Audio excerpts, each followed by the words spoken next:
കുവൈറ്റിൽ പൊതുമാപ്പ് കാലാവധി അവസാനിച്ച ശേഷം നടത്തിയ സുരക്ഷാ പരിശോധനയിൽ 4650 പേർ പിടിയിലായി. രാജ്യത്ത് അനധികൃതമായി തുടരുന്നവരെ കണ്ടെത്തി നാടുകടത്താനുള്ള സുരക്ഷാ പരിശോധന ഇപ്പോഴും തുടരുകയാണെന്നും അധികൃതർ അറിയിച്ചു.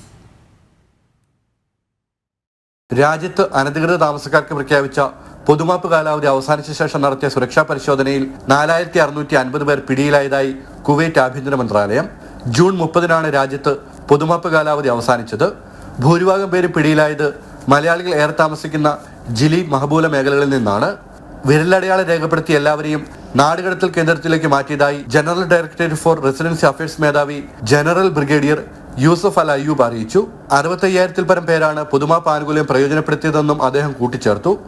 രാജ്യത്ത് അനധികൃതമായി തുടരുന്നവരെ കണ്ടെത്തി നാടുകടത്താനുള്ള സുരക്ഷാ പരിശോധന ഇപ്പോഴും തുടരുകയാണ്. നിയമലംഘകരുടെ സ്പോൺസർമാർ വിദേശികളെ ജോലിക്ക് നിയമിക്കുന്നത് വിലക്കുമെന്നും അദ്ദേഹം വ്യക്തമാക്കി. ജനം, ദുബായ്.